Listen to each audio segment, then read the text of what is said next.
Okay, number 11. Given the function f of x equals 1 over x minus 4 plus 2, A, sketch the graph of the function on the xy plane below and label the intercepts, which means both x and y intercepts.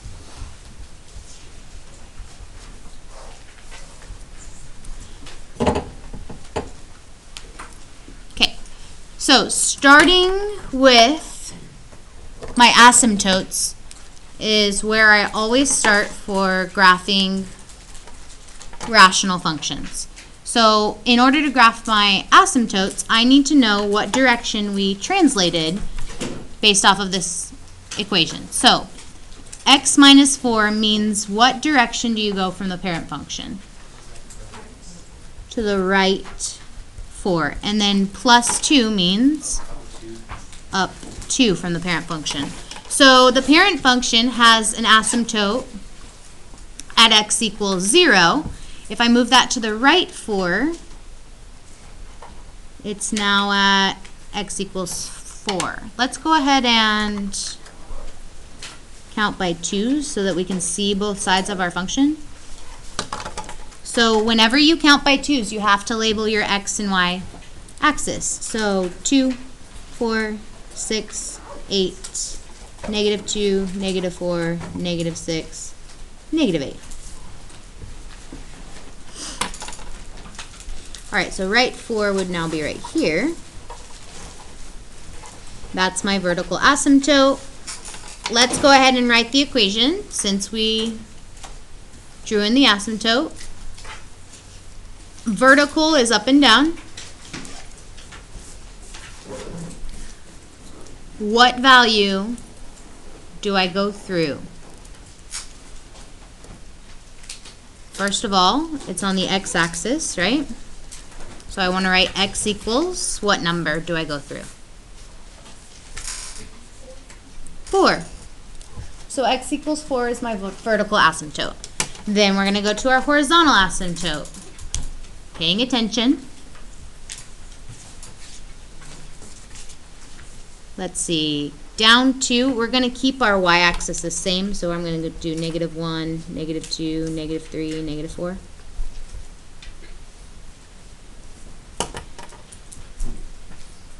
So my horizontal asymptote at -2.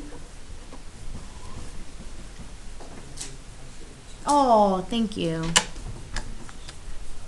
Good catch. Sorry, we went up 2, not down 2.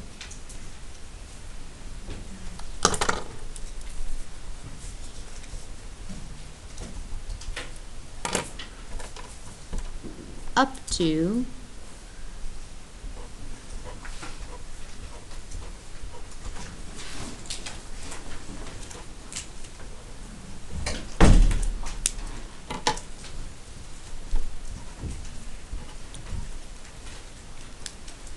Alright, so the horizontal asymptote is what?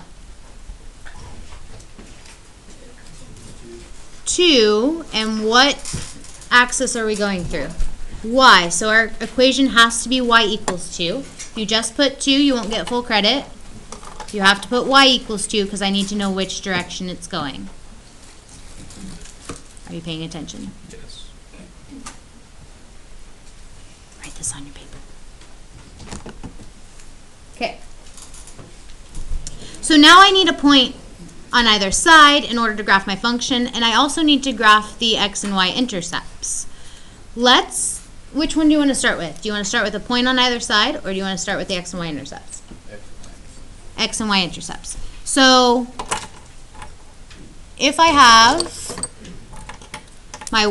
want to find my y-intercept, what do I plug in?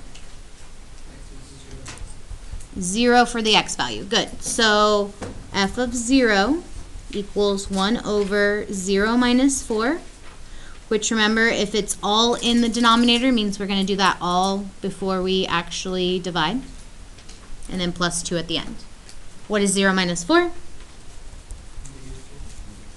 -4. 1 over -4 plus 2. That is the same as negative 1/4 plus 2. So some of you know how to add those in your head because of quarters. Like if I said you owed me 1/4 and then you paid me $2, well, you would have paid me how much extra? Or you can change it to decimals, or this is the same as 2 minus 1/4, right? So what do we have left? 1 3/4. Because if I take a quarter away from 2, I'm left with 1 3/4. You can also write it as a decimal, and that's fine. So let's write out this point that I'm going to graph the point at. What is my x value? 0. X equals 0. And f of 0 equals 1 3/4. So that's my y value. And you can also put 1.75. So we're going to graph that point over 0 up 1.75, which is right here. It says label the intercepts, so we have to label that point.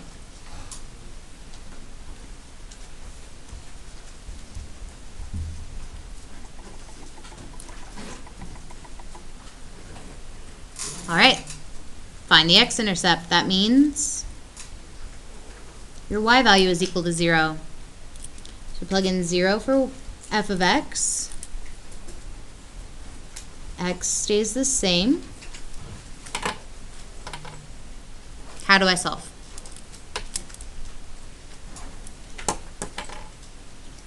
We could clear the fraction. How would I clear the fraction?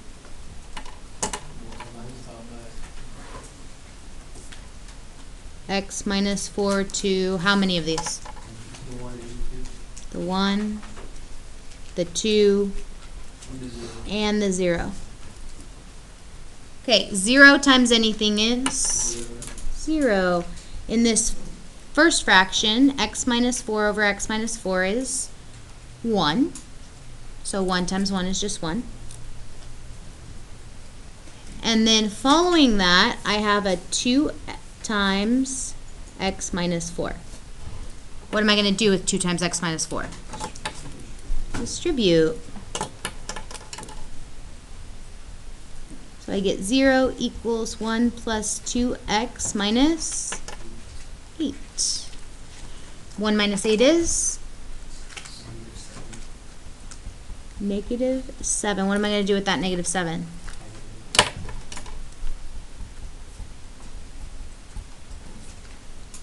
Okay, when we add 7 to each side, I get 7 equals 2x. What do I do now? Divide by 2.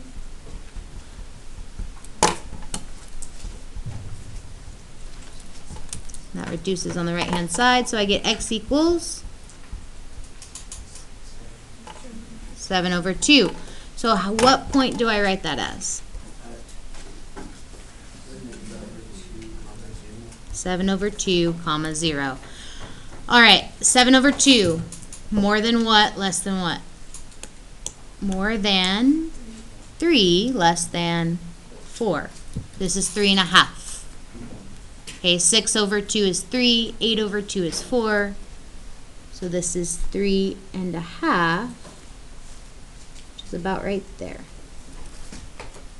Exactly in the middle would be 3. 3.5 is closer to the 4 value. All right, so now I can draw in the function on the left side here, but I'm still missing a lattice point. So I'm actually not going to draw the function in yet. I'm going to wait until I have a lattice point. So let's see. We want to plug in a number to the left and to the right of my vertical asymptote.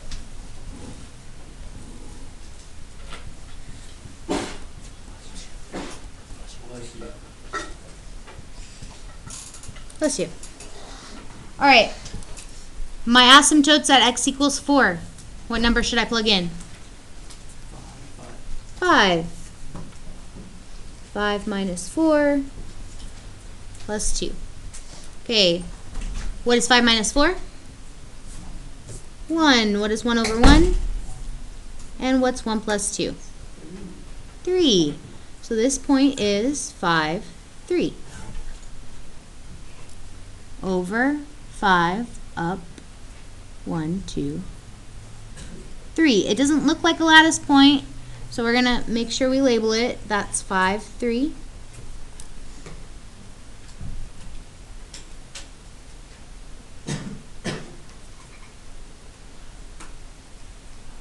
Actually, I should have maybe put it.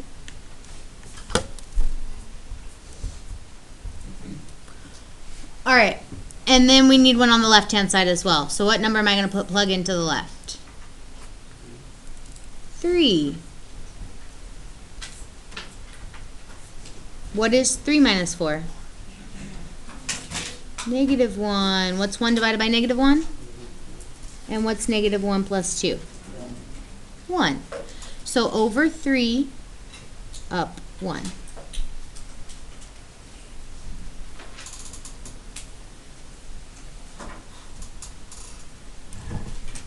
All right, so I'm going to zoom in on that so that you can see the graph. So these 2 points here were my x-intercepts. This one is 7 over 2, 0, or 3.50, you can write.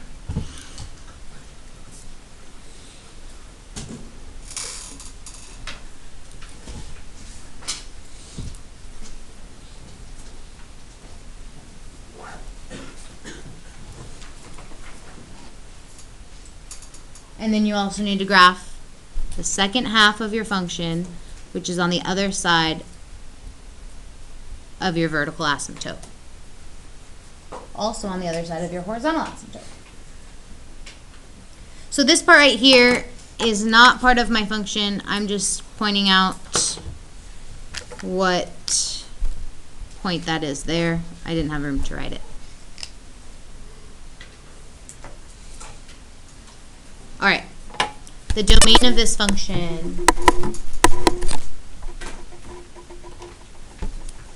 all of my x values, I'm going to put D below so that I have room to write it.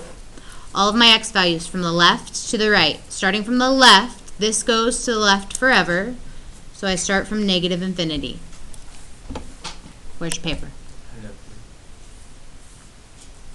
Then get a piece of paper out or ask me for another one.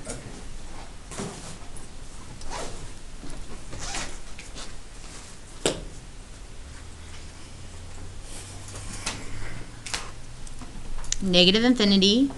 What is the first x value that is not used? 4. So I'm going to use a parenthesis because I'll never hit that value of 4.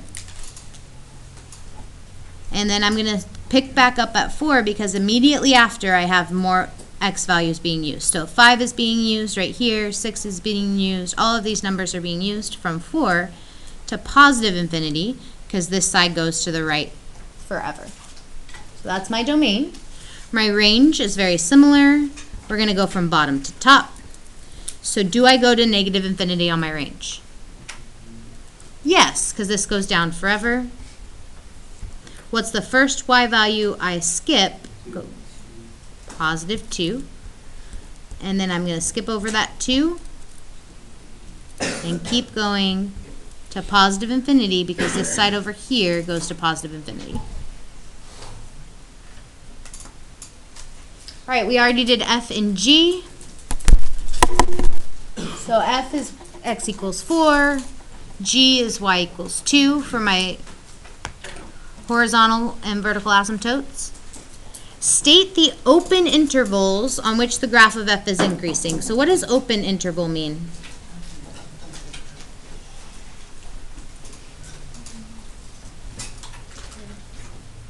Parentheses only, so you don't have to worry about brackets. State the open interval on which f is increasing. increasing means going what direction? Up.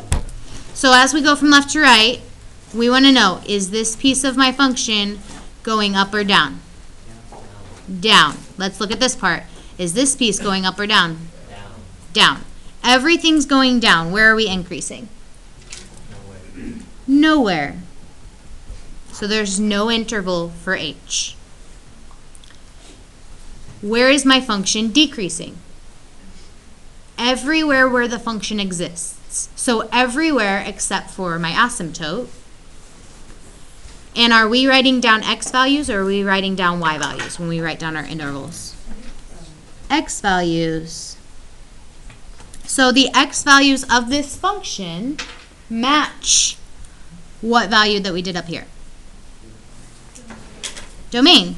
So my domain should be my solution for my decreasing intervals, because all of my x values until 4, and then all of my x values till infinity.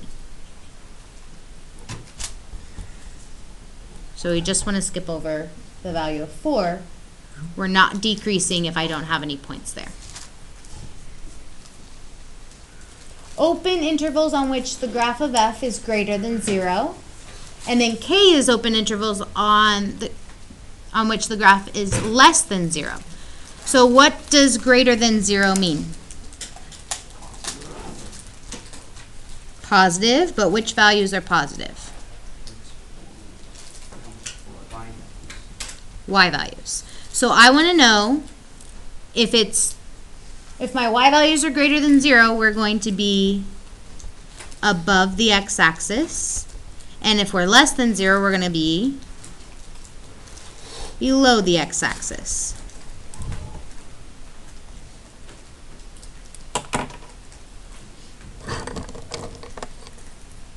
All right, let's start with, which one are you going to start with, above or below? Above? Okay, so if I start with above, everything above the x-axis should be part of my solution, and I want to write down all of the x values that are above the x-axis. So, that are being used to plot points. So this is being used to plot a point, -10, -8, all of these points are being used, and to negative infinity. So we write from negative infinity, and what is the first number where we're no longer above the x-axis? 3.5. At 3.5, we are no longer above the x-axis because we're on the x-axis. And then from 3.5 to 4, where are we at? Below. So we can't use those. Where do we start being above again? 4. After 4, right? So after 4 to positive infinity. And then the only values that were below were a very, very short amount of time of x values. What are the x values for this part that's below the x-axis? Have to be between these two numbers here, right? Yeah. What are those numbers? From 3.5 to 4. So if I plugged in 3.6, it would give me a negative solution. If I plugged in 3.7, it would give me a point to plot down here, somewhere negative on our graph. These two, J and K, you'll notice that if you combined them together, you would get your domain. So from negative infinity to 3.5, from 3.5 to 4, that's all this first part of my domain. And then the second part of my domain matches. Questions about number 11?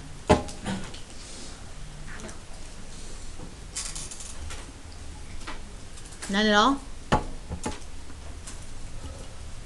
We all understand number 11? That's it, 20 minutes. Okay, do you have a question? No, that's one if it took 20 minutes. Okay. All right, number 12. What do I do on number 12?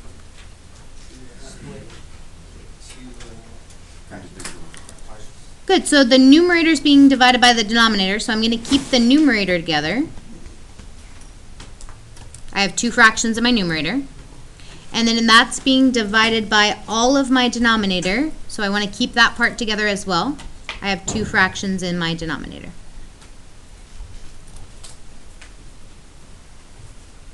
All right. Order of operations, what do you do first? Parentheses. So I want to add two fractions together that don't have common denominator. So what am I going to do with my first two fractions? Well, let's start with the first one. What do I multiply the first fraction by to get a common denominator? X. What about the second fraction? 2.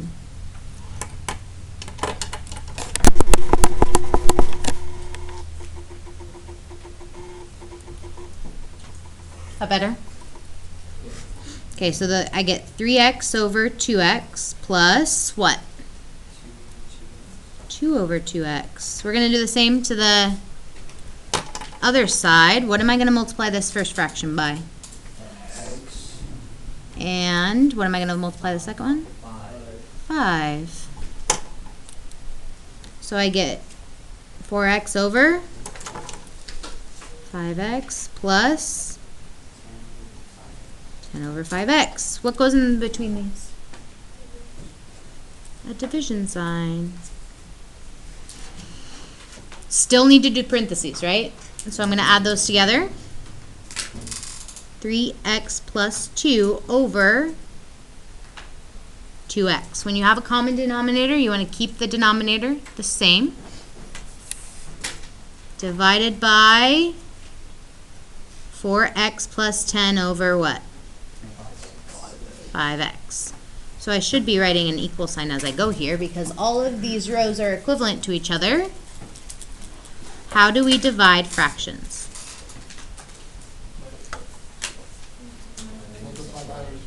Very good. Multiply by the reciprocal. I'm going to multiply these straight across.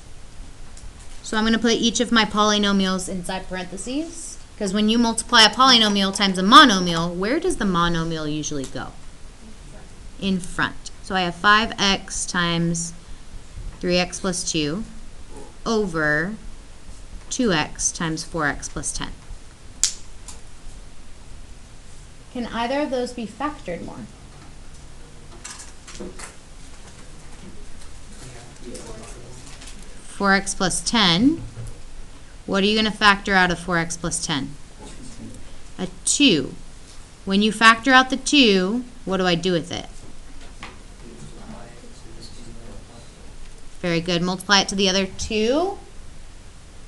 So when I divide each of these by 2, I'm left with 2x plus 5. You'll notice that if you were to distribute both of those denominators together, you should get the same answer. So like here, 2x times 4x is 8x squared. 4x times 2x is 8x squared. And you check the second term. 2x times 10 is 20x. 4x times 5 is also 20x. So I simplified correctly if they're both equivalent to each other. All right, what can be factored out of my numerator and denominator? Or what can reduce? X. X over x equals 1. So they reduce. What about 5 over 4? Does that reduce? No. 5 over 4, 5 is prime, not divisible by 2 or 4. 3x plus 2 and 2x plus 5, do those reduce? Nope, they're not the same factor. They don't match. So my final answer is 5 times 3x plus 2 over 4 times 2x plus 5.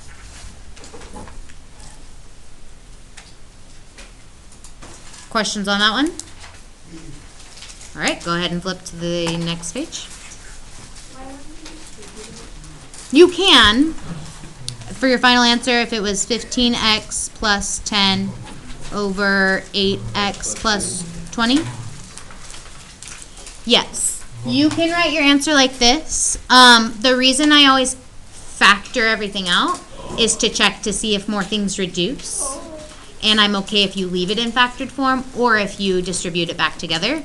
This is a more proper answer, but if you write this, they're both equivalent. I did. I got 15x over ax plus 2.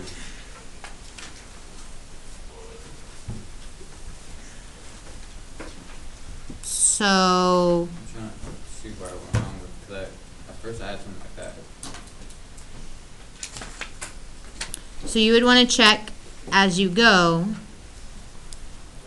whether you have right here 3x plus 2. Did you add 3x plus 2 together?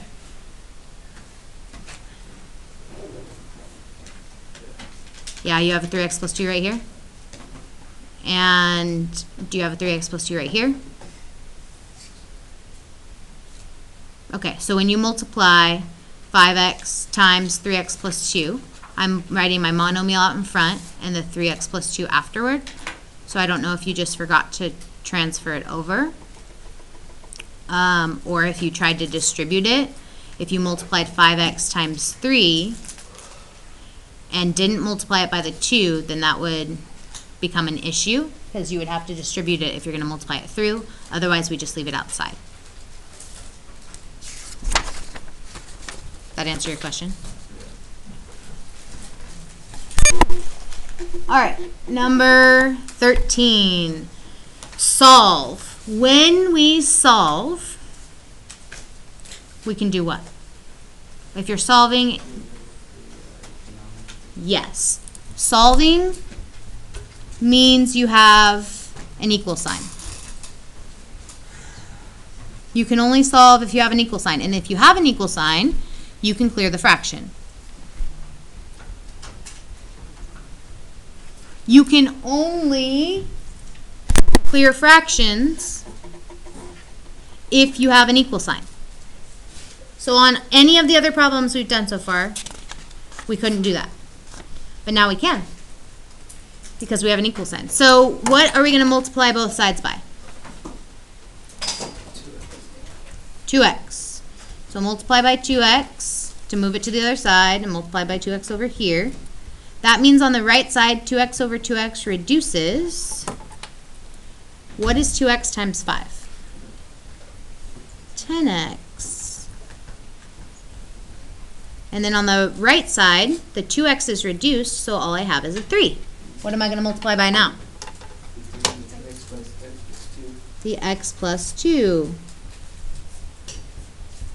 So multiplying x plus 2 to both sides, the x plus 2 over x plus 2 reduces, which means 10x is equal to 3x plus 6. Good. What did you just do right there when you went from 3 times x plus 2 to 3x plus 6?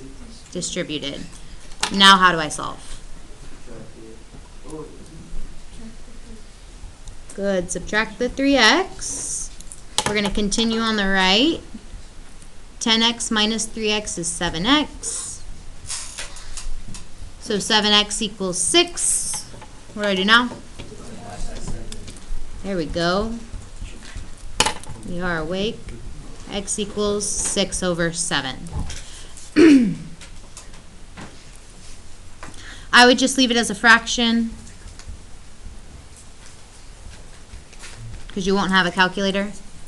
The excluded values are the values that make the denominator equal to 0 at any point. So we don't want x to equal these numbers because they would make our denominator equal to 0. Let's start here. What number would make my denominator 0 here? Negative 2, because negative 2 plus 2 is 0. What about on the right-hand side? 0.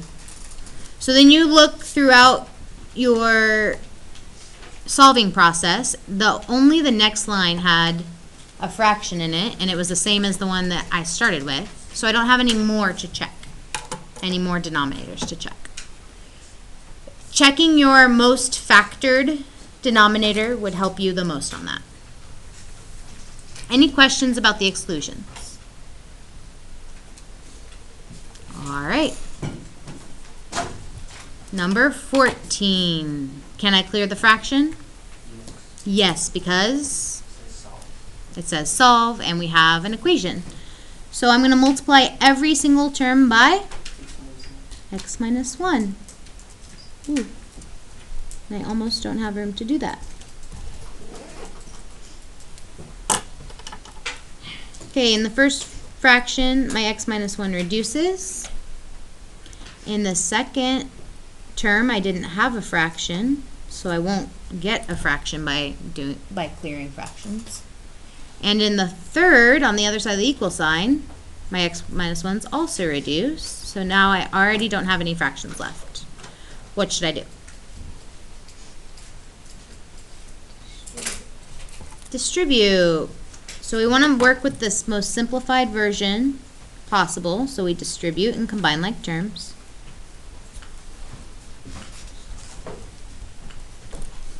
Combining like terms on the left-hand side, what do we get? X minus x is 0, so yes, we're just left with x squared. Now, yeah.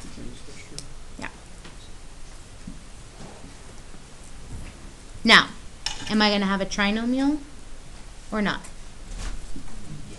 Yes, because I have an x squared term, I have an x term, and I have a constant. Whenever you have an x squared term and an x term and a constant, you can make a trinomial. How am I going to make this into a trinomial? Subtract. So I heard subtract x squared. We can do that.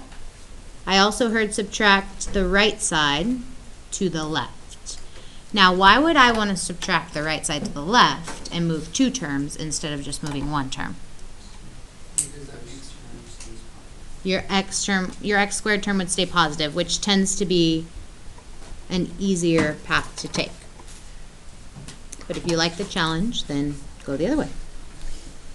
So x squared minus 4x minus 5. I moved both of these terms to the left. So 4x minus 4x is 0. And 5 minus 5 is 0. So I have 0 on the right-hand side. When you have a trinomial equal to 0, how do you figure out what x is?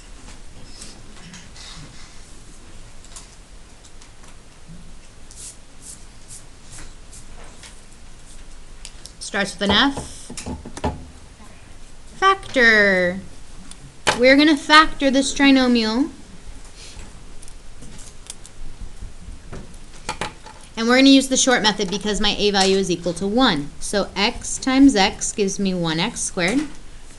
What numbers multiply to negative 5 and add to negative 4? Positive 1 and negative 5. That's correct. 1 times negative 5 is negative 5. 1x plus negative 5x would be negative 4x. How do I solve for x?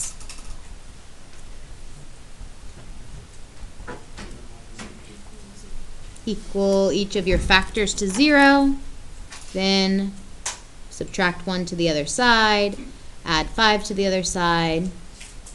I get x equals negative 1 and positive 5. So let's write down our exclusions before we write down our solutions, because it's possible that one of those may not be a solution.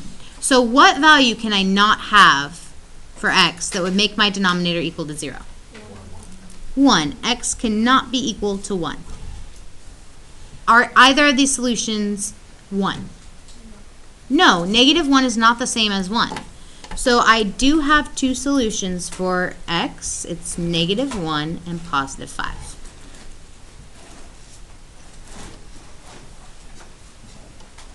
Questions?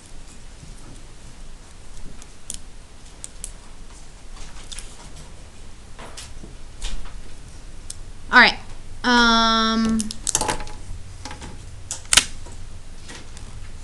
We're going to do one more.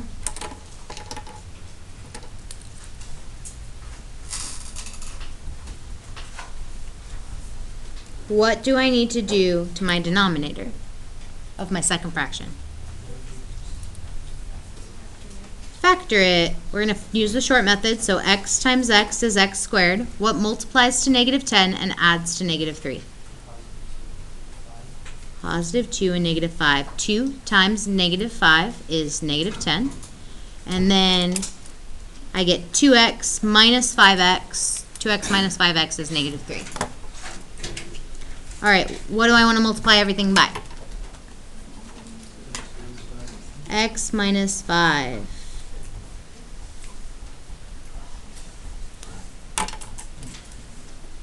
So they reduce in my first fraction, so I get 2 plus, they reduce in my second fraction, 10 over x plus 2 equals, what's 1 times anything? Whatever you multiplied by, right? So 1 times x minus 5 is x minus 5. You don't need the parentheses there, but you will when you multiply everything by your next denominator, which is x plus 2. Alright, so in the second fraction, my x plus 2's reduce, but that leaves me with 2 times x plus 2 plus 10 equals x minus 5 times x plus 2. How do you multiply two binomials together? Distribute or area model. Either way, you'll get the same terms.